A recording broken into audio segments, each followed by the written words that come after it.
дуруд бинандаҳои азиз ва хоса онҳое ки пайваста барномаҳои ширкати телевизион ва радиои Диёрро пайгирӣ мекунанд.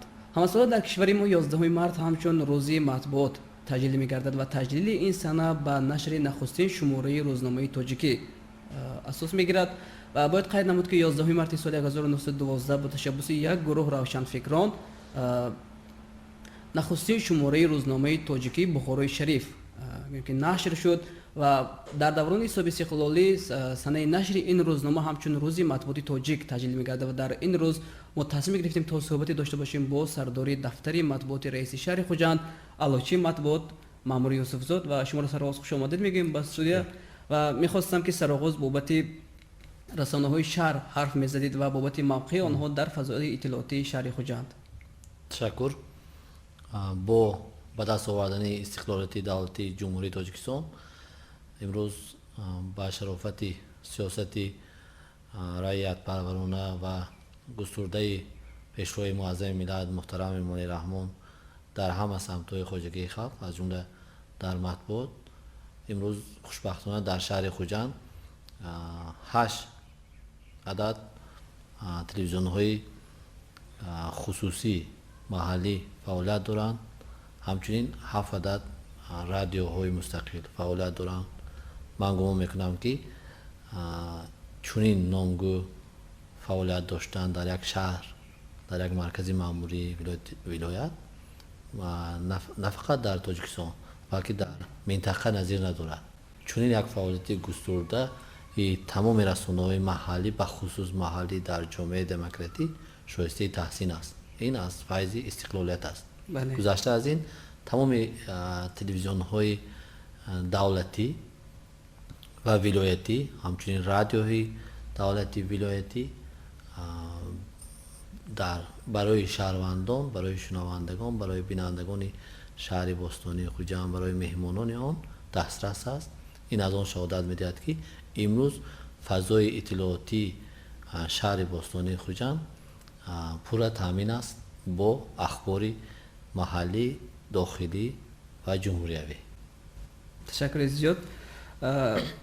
ҷомеа имрӯза бо як суръати бесобиқа пеш меравад ва пӯшида нест ки дар чунин суръат дар чунин пешрафт нақши васоити ахбори умма низ бештар зоҳир мешавад ва умуман аз нигоҳи шумо расонаҳое ки дар маркази вилояти суханӣ дар шаҳри Хуҷанд фаъолият мебаранд то куҷо маводҳои онҳо ба сатҳи сифати маводҳои онҳо ҷавобгӯ аст ба талаботе ки бояд ҷавобгӯ бошад? новобаста ба он ҷомеа ки пешрав аст ва аз худ талаботи гуногунро тақозо менамояд имрӯз хушбахтона чихеле ки ман дар боло гуфтам будани телевизионҳои зиёди маҳаллӣ ин худ фоли нек аст. барои чӣ? барои он ки вақте ки расона зиёд мешавад вақте ки барои тамошобин ё ки барои шунаванда интихоб пайдо мешавад ин бефосила як рақобатро ба миён меорад ва аз ҳамкасбони азизи мо тақозо мекунад ки бояд ки ба сифат ба фаврият сару кор гиранд. яъне ки ҳар қадар агар ахбори онҳо фаврияти хоса дошта бошад ҳар қадар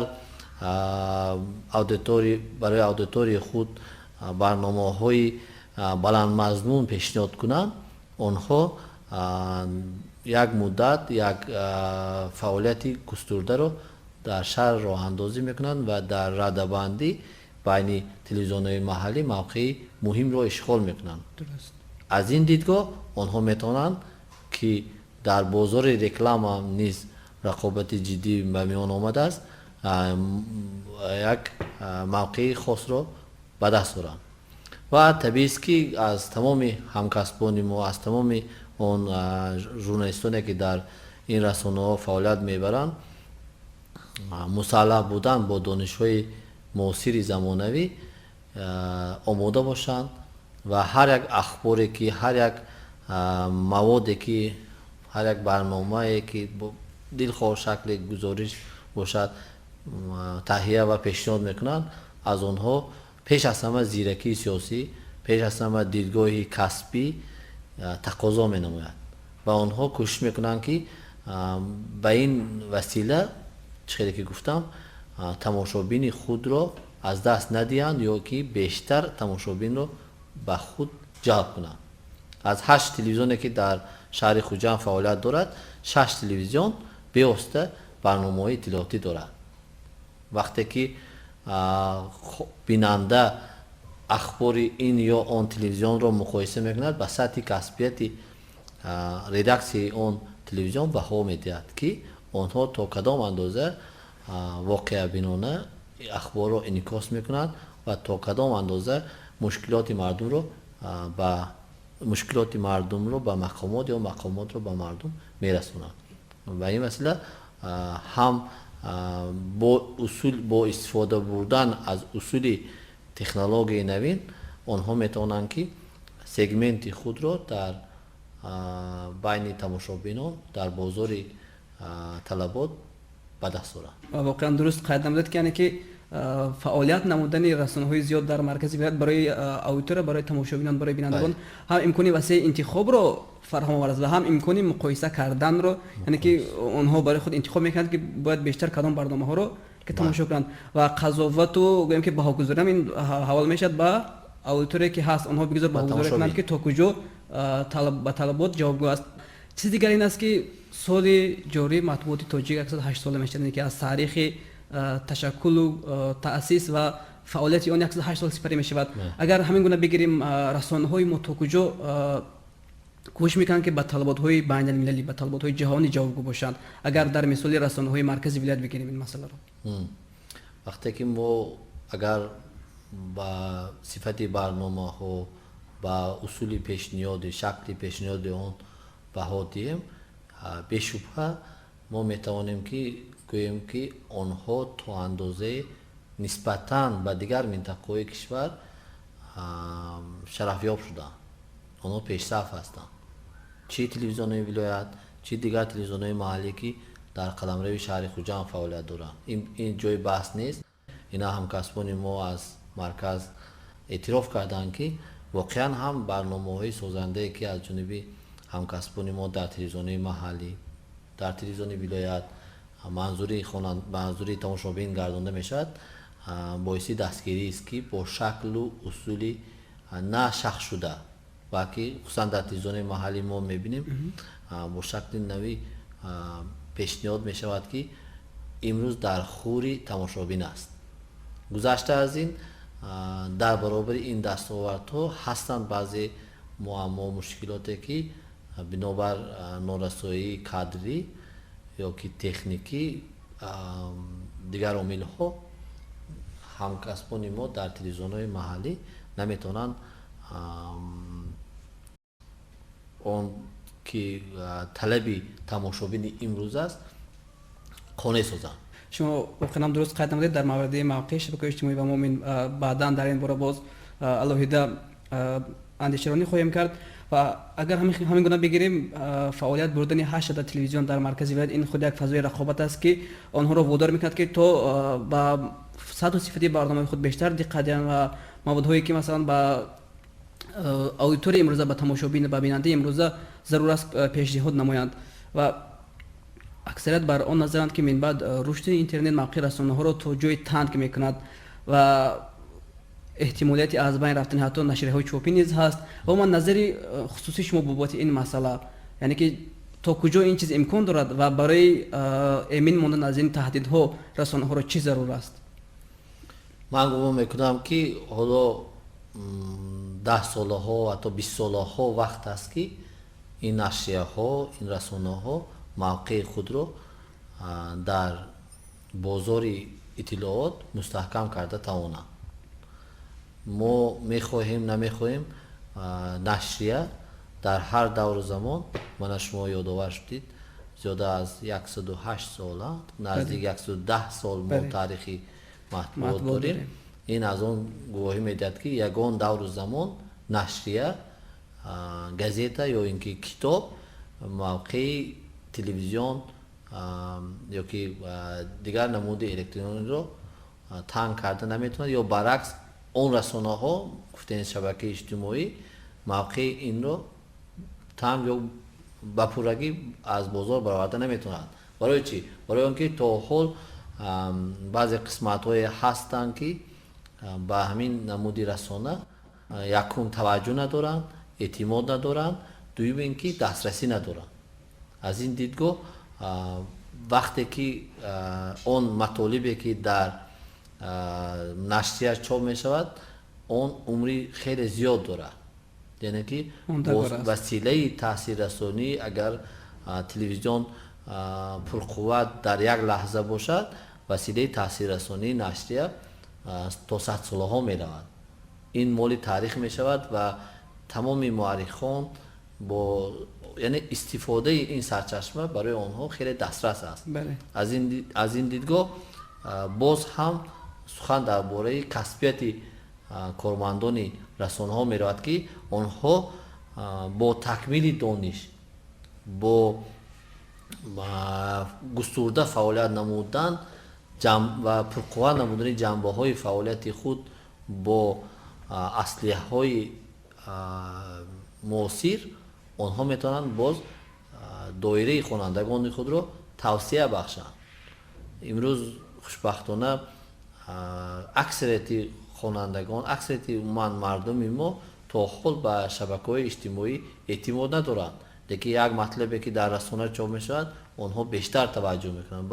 аз он дидгоҳ ки нашрия ин сабти ном шудааст дар вазорати фарҳанг ё ки ба қайд гирифта шудааст дар вазорати адлия, яъне чизи ҳуқуқӣ аст, онҳо таваҷҷӯҳ мекунанд ва ба он такя мекунанд ба сарчашмаи он ва он як нав интишоркунандаи ахбори расонаҳои чопӣ масъулияти бештаре доранд аз он иҷтимоӣ, аз шабакаҳои иҷтимоӣ. сиёсати мақомоти иҷроии ҳокимияти давлатии шаҳри хуҷанд дар самти ҳамкорӣ бо васоити ахбори умма, шумо ки сардори дафтари матбуот ҳастед, чӣ гуна яъне ки арзёбӣ мекунед? дафтари матбуоти шаҳрдорӣ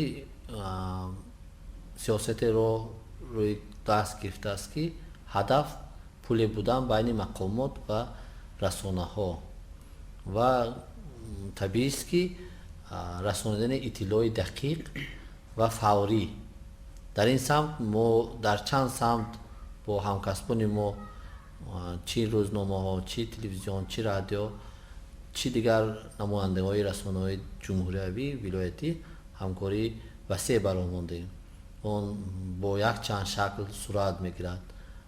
мисоли равшани он ҳамкасбони мо хуб медонанд ки ҳар як чорабиние ки мешавад қаблан эълон дода мешавад ва баъди гузаронидани чорабинӣ ҳатман аз ҷониби дафтари матбуот маълумоти муфассал барои эшон пешниҳод карда мешавад ки онҳо барои манзур кардани маълумот душворӣ накашанд.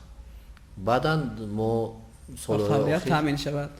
ба фаврият таъмин шавад. солҳои охир тасмим мегирифтем ки фаъолияти шаҳрдориро аз нуқтаи назари худи дафтари матбуот пешниҳод кунем, ба шакли гуногун пешниҳод кунем ва ба тариқи фаврӣ онро ба телевизионҳо дастрас намуда фазои иттилоотиро дар самти инъикоси фаъолияти шаҳрдорӣ то андозае таъмин намоем. гузашта аз ин мо бо чанде аз телевизионҳои маҳаллӣ бобати баромондани ҳамкории густурда дар шаклҳои гуногун, дар шаклҳои токшоу ё ин ки гуфтугӯи мустақим, суҳбати рӯз, мо роҳбарони ин ё он соҳаро барои суҳбати ошкоро ва ҷавоб додан ба зангҳои телефонии шаҳрвандон ба телевизионҳо равон мекунем ва онҳо дар ин суҳбатҳо ошкоро суҳбат мекунанд,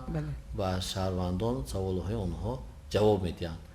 ва як нав фаъолияти дигар низ барои монда шудааст ки ҳар як роҳбаре ки имрӯз аз ин ё он расона ба қавле гурезон мешавад ва суҳбат карда намешавад, мо ҳатман кӯшиш мекунем ки онҳоро ба ҳам орем ва суҳбате бо хабарнигор дошта бошад.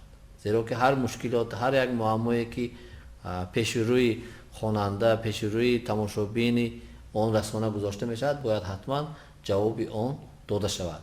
яъне имрӯз дастрас будани худи иттилоъ дар мақомот ягон муаммо нест, حتی از شروع از راهبریت شهر رئیس شهر خوجند محترم معروف محمدزاده همه شهر تقاضا میکنند که باید تمام اطلاع برای روزنامه‌نگاران دسترس باشد. یگان معما در این سمت نباشد. شما اگر دقت داده باشید وقتایی بودن که موضوعی مبرمی روز بودن حتی راهبریت شهر رضایت دادن که با همکسبان ما از تلویزیون محلی و ولایتی بار اول در تاریخ شهرداری بریفینگ را تشکیل کنند در موضوعی که شمال سخت در شهر خوجند شده بود. بله. یا اینکه مسئله برق زیاد حساب کردن حساب کنک‌های برقی از راهبریت شبکه‌های برق شهر تقاضا کرده شد که برای ژورنالیستان معلومات مفصل در حضور آنها پیشنهاد کنند که این نیز استقبال گرم پیدا شد. و آخران حادثه که وابسته به پنج شدن گویا از جانب برخی گروه‌های هوسمند پنج کردن گویا بیماری کرونا ویروس و قیمت شدن مواد نیازی اول ما نیز فوریت نشان داده و مردم ثابت نمودیم که این همه آوازه است و مردم از چنین نفرانی که هنگام جوی هستند یا حناتانی که بازار خود را به این وسیله گرم کردنی هستند خودداری نمایند. این امکانیت و خوشبختانه تلویزیون‌های محلی عموما همکسبان ما در همه سمت‌ها هر یک اقدام شهرداری را دستگیری میکنند و استقبال می‌آورند و ما نیز کوشش میکنیم که اطلاعی اولیه دقیق را به آنها پیشنهاد نماییم. یا سر و صداهایی که وابسته به منع شدن تمرین آمادگی به جشن نوروز نیز آن نیز پیشگیری شد و هستند بعضی رسانه‌هایی که هنگام جویی می‌نمایند از پشه فیلم می‌سازند گویا که همین گونه عید و ایام برگزار نمی‌شود و مردم رو به اضطراب می‌اندازند. ما نیز آن را پیشگیری و به مردم فهمانده دادیم که این همش از هنگامه بیش نیست و ببینید که امروز همون تمرین‌ها ادامه دارد و حتما نوروز بین‌الملل در شهر خوجند در روزهای معین شده با اشتراک مهمانان عالی قدر در سطحی بلند خواهد گذشت. وقتی که ژورنالیستیک در حال رشد قرار داشت بحث زیاد بود که اصلا وظیفه ژورنالیست باید چی باشد. بله. اندیشه نیز گوناگون بود. برخی برای نظر بودند که باید ژورنالیستیک مثل یک وسیله باشد میان سیاستمدارانی که مقامات دولتی و مردم. برای چی؟ برای اینکه در اون جریانی که در مقامات اداره کنی میشه در دولت میشود اکثرا مردم حضور ندارند و در این میان ژورنالیست همچون یک وسیله آن رو در شکل درست و واضح و فوراً به مردم میرساند و تو مردم از این آگاه باشند و در حالت ضروری تصمیم بگیرند. و اگر مقایسه کنیم گفتار شما رو این تعبیر تا جای درست میبند و وقت نیست ثابت کرد که واقعا هم ژورنالیست که اصلا همین گونه است، یک وسیله میان سیاست و مردم. بله.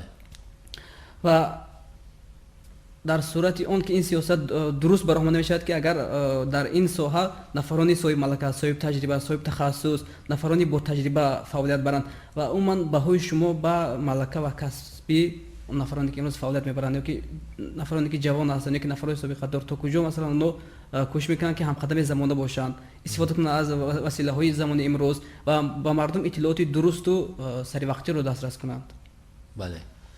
واقعا هم هستند ژورنالیستانی که آنها علاقه درک نمودند که هر یک اطلاع این نان آنها است. برده نان ریسک روزی آنها است. آنها درک کردند و کوشش میکنند که به هر وسیله آن اطلاع را دسترس کنند و به تماشابین من به auditor خود به خواننده خود پیشنهاد کنند و تو به جای موفق میشوند. لیکن متاسفانه هستند نفرانی که ما بسیار به عزت نفسی همکسبان ما در این روزی عید میرسیم هستند که در مثلا نشست‌های مطبوعاتی حاضر میشوند و سوال‌های شخصی یا گروهی یک مسئله که من برای عموم اهمیت ندارد. بله اهمیت ندارد منظور میکنند و عادی‌ترین طلبات نشست مطبوعاتی را در همون نشست هرچند که بعضی سابقه داران ما توصیه ها میدهند رعایت نمی شود. یعنی که نشست مطبوعاتی را با میدان قبولی شهروندان یا که با میدان مصاحبه با رئیس شهر با راهبریت شهر مبادل میگردند که این عمل کاملا نادرست است که ما باید سری این مسئله با تشکیل میزی گرد با استادان با اشتراکی استادان ورزیده سابقه داران آن را برطرف کنیم. تشکر زیاد. و اگر در حجم چند جمله بگیریم برد و باخت روزنامه‌نگاران ما در وضع کنونی جامعه در یک وضعی که امکانات ها زیاد است، امکانات های تکنولوژی، تا کجا روزنامه‌نگاران از این امکانات ها ثمرناک استفاده میکنند از نگاه شما؟ اکثریت تلویزیون های محلی شهر خوجند موافق اجازت نامه رسمی خود صاحبی وقت های زیادی افیر دارند در فضای اطلاعاتی. متاسفانه این فضا که اکثریت یکی از طلباتایی که با پخش رقمی گذرانده می شود آن مال خودی مؤلفی همون ردکسیا باشد. متاسفانه همین خالگی وقتای اخیر پر نشده شده است. از نبودن مبلغی کافی، از نبودن کسبی، من ژورنالیستان کسبی، کادرهای ژورنالیستی در این رسانه ها اکثریت با موادهای دیگر رسانه ها از خارج کشور خصوصا روسیه یا دیگر همکسبان منطقوی ما این فضای بعضا شبکه ها پر کرده می شود که این باعث نگرانی است. اقلا 30-40% محتوای شبانه روزی برنامه ها با استفاده از محصول زحمت همکسبان ما پر شود، ما میتونیم در این ساحه سخن رانیم که واقعا هم امروز همکسبان ما در این سمت کاری پرثمر دارند. برای اکثریت ژورنالیست که مثل یک کسبی است که همیشه هوس میکنند که با یک مراق نگاه میکنند و تا جای آگاه نیستند از دشواری‌هایی که در این جاده هست. اونها تصور میکنند که زیبا است در پشت تلویزیون مثلا راوی این یا آن برنامه باشند و یا که دیگر و دیگر. از نگاه شما روزنامه‌نگار کیست و کی میتواند که در این ساحه فعالیت کند؟ روزنامه‌نگار بودن این در برابر یک شرفمندی بودن، این البته در پی خود بسیار طلبات زیاد دارد، مهنتی جانفدایانه دارد. یک نفر استادی ما یک جا نوشته بود که اگر فرزند من ژورنالیست شدنی باشد من ناخن‌هایش رو میکنم، یعنی به این معنی که من نمیگذارم که او ژورنالیست شود. نان ژورنالیست خوردن بسیار هم مشکل است. برای همین اوتو بیسمارک گفته است که از یک ژورنالیست 10 وزیر ساختن ممکن، 10 وزیر 10 سایه وزیری رو وزارت رو اداره کرده میتواند که تو همین گونه آگاه هست و آگاه هست، بلد است. بله. ولیکن از 10 وزیر یک ژورنالیست ساختن دشوار است. برای چی؟ ما مثلا همه روزه در کار و فعالیت هرچند که در مقامات اجرایی کار میکنیم همچون ژورنالیست فعالیت داریم. بله. و به ما مراجعت می شود دایر به اندیشه ما، دایر به این یا آن واقعه یا که حالت. ما دید و خوشبختانه دید و نگاه ژورنالیستی داریم. از کدام نگاه؟ که بسیار آدمان در همین کوچه ها، در همین خیابان ها، در میکرانوی ها، محل ها راه میگردند، لیکن بسیار چرا نمیبینند. ژورنالیستان هستند که همون چرا میبینن، مشاهده میکنن، پایخست میکنن، حس میکنن. بله. و اون رو پیشنهاد میکنن. انا برای همین ژورنالیستی که مشاهده کار بودن، پایخست کردن، حس کردن بسیار مسلح شدن در کار. وقتی که استادان ما میگفتن وقتی که شما برف بارید، هم برف بارید گفته انعکاس نکنید، شما گویید که برف برای چی سفید است، برای چی برف بارید. یعنی که ژورنالیست از خود قانع شدن فقط وظیفه ژورنالیست اطلاع رساندن نیست، اطلاع طوری رسانیم که برای خواننده، برای تماشابین، برای شنونده و جالب باشد. شکل پیشنهاد این طلبی زمان است که امروز همکسبان ما طوری پیشنهاد کنند که یک جالبی دقت باشد. هستند در بعضی تلویزیون ها چنین کوشش‌های هستند که وقتی که یک خبر استفاده میکنند با چند عنصر، با چند شکل، مثلا حتی همین مجلس های رسمی شهرداری رو آنها با پیشنهادهای جالب و منظوری تماشابی میگردند که حواسی کس میآید. шумо солҳои зиёд дар расонаҳои гуногун фаъолият кардед, чӣ мустақил ва чӣ расмӣ. Аз нигоҳи шумо оё рӯзноманигори мустақил будан осонтар аст ва ё рӯзноманигори расмӣ? бисёр саволи ҷолиб аст, барои он ки ман воқеан ҳам агар дар собиқаи 20 солаи кории худ ҳам дар расонаҳои мустақил, ҳам дар мақомоти расмӣ, ман давлатӣ ба сифати журналист кору фаъолият намудам ва кор карда истодам. албатта ман фикр мекунам ки барои журналист будан дар расонаҳои мустақил нисбатан осонтар аст дар мақомоти умуман расонаҳои давлатӣ. барои чӣ? барои он ки вақте ки шумо намояндаи расонаи мустақил ҳастед, кӯшиш мекунед ки озодтар бошед ва ҳар як муаммо, ҳар як мушкилоте ки ҳаст, албатта санҷида манзури аудитории худ гардонед. вале дар расонаи давлатӣ будан боз ҳам масъулияти бештар дорад. масъулияте ки мисли дар ҳамон ҷо баланси журналистӣ ба ёд меорад ки одам паҳлӯҳоро санҷида тавре пешниҳод кунад ки на сих сӯзад, на кабоб. яъне ки як масъулияти ҷиддиро тақозо мекунад ки шахсоне ки аудиторияи шумо аст ба будани шумо ҳамчун журналист шубҳа пайдо накунад ва мақомот низ эътимоди худро аз даст надиҳад. имрӯз он нафароне ки дар расонаҳои давлатӣ кор мекунанд ё ки ба сифати котибони матбуотӣ кор мекунанд, дарк намуданд ки онҳо ба ҳамчун сипари боэътимоди ҳамон мақомот ҳастанд. мо агар дар маҷмӯъ сипари боэътимод манфиатҳои миллӣ гӯем, лекин дар вақте ки дар расонаҳои давлатӣ кор мекунад шахс, боз ҳам масъулияти ҷиддитарро пеши назар меорад ки вай бояд пеш аз ҳама чунин масъулиятро ҳеҷ гоҳ фаромӯш накунад ки ҳимоя кардан аз манфиатҳои ки идоравӣ ки ӯ фаъолият дорад, аз он ҷо маош мегирад, бояд дар мадди аввал бошад. ҳар як кас, ҳар як соҳа ба худ хусусият дорад. аз нигоҳи шумо махсусиятҳои дунёи рӯзноманигор дар чӣ аст? ман чӣ ки дар боло гуфтам, рӯзноманигор низ як намуди касб аст, ҳунар аст, истеъдод аст, лекин хатарноктарин аст. агар дар дунё 10 радабандӣ кунем, 10 касбҳои хатарноктарин муайян шуда бошад, кӯҳканҳо, шахтёрҳо агар якум ҷо истанд, дуюм журналистҳо ҳастанд. яъне ки журналистон ҳар лаҳза зери хатар ҳастанд, ҳар лаҳза зери ҷоннисоркунӣ мекунанд барои ифшо намудани ягон маълумот, пешниҳод намудани ягон маълумот. онҳо кӯшиш мекунанд ки дастрастарин хабарро ба мардум расонанд. мисол он ки мардум мехоҳад он хабарро. барои ҳамин бисёр хусусиятҳои хос дорад.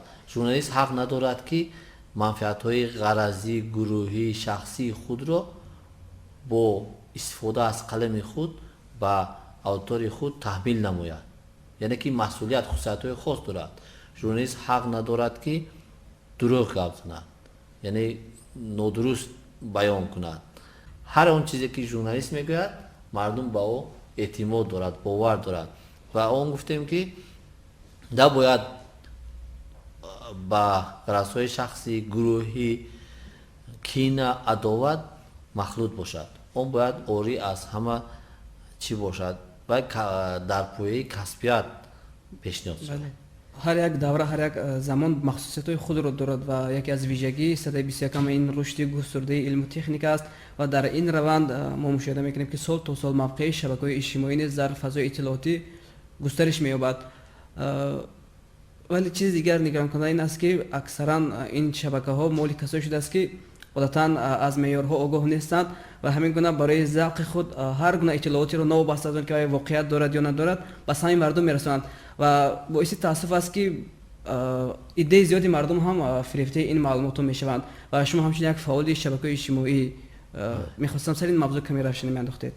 ولی واقعا هم چیزی که قید نمودم امروز نوبسته از اون ژورنالیستی که در رسانه دولتی کار میکند، در رسانه مستقل کار میکند و باید هم قدم این زمان باشه. بله. امروز روز فرار است که ما اطلاع دقیق رو میخواهیم طریق رسانه‌های اجتماعی رسانه‌ای نماییم و امروز معمولترین این رسانه‌ها شبکه فیسبوک شده است که امروز از سحر تا شام تمام عاجل‌ترین خبرها رو ما از آنجا پیدا می‌کنیم. خب اهمیتی عمده دارد، اهمیتی دیگر دارد، ما اون رو از آنجا پیدا می‌کنیم.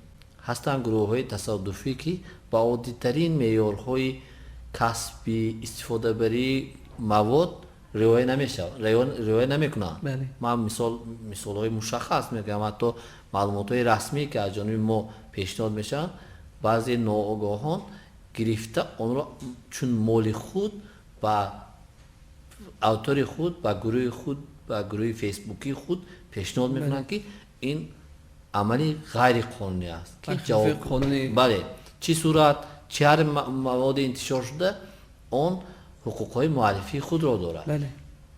بعضا در اکنون توجه کنید شبکه اجتماعی بیشتر اداره نشونده است، بعضا شرح بعضا موادهای رو انتشار میشود که به عزت نفسی این یا آن شخص ها میرسد. بله. از شهروندی عادی سر کرده تا تا شخصی مقام دولتی داشته.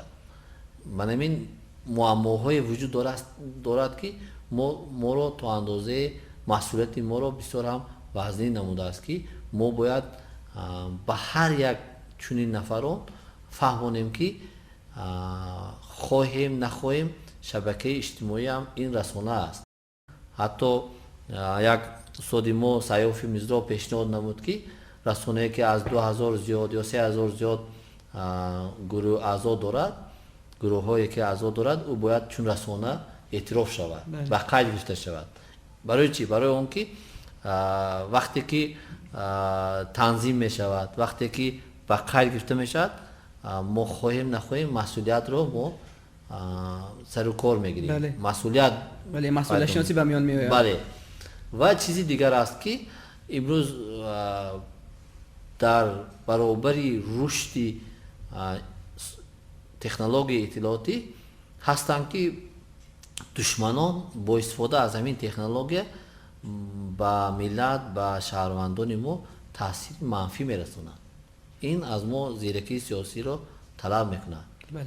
مثلا هستند گروه‌های خیلی زیاد با نام‌های گوناگون، با شکل‌های گوناگون که همه روزه معلومات‌های بردروغ به اصطلاح فیک معلومات رو به مردم پیشنهاد میکنند و مردم رو تا اندازه باور میکنند و خبری خود رو به مردم تحمیل میکنند که این البته خطرزا است. پیش این چنین خبرها رو نگیریم، مردم با آرامی مردم، با امنیت مردم این خطری جدی وارد میکنه. تشکر زیاد برای یک صحبت صمیمی، برای یک صحبت خیلی هم خاطرمان در این روز و میخواستم در فرجام برنامه گفتنی های شما رو در این روز شنیده باشیم.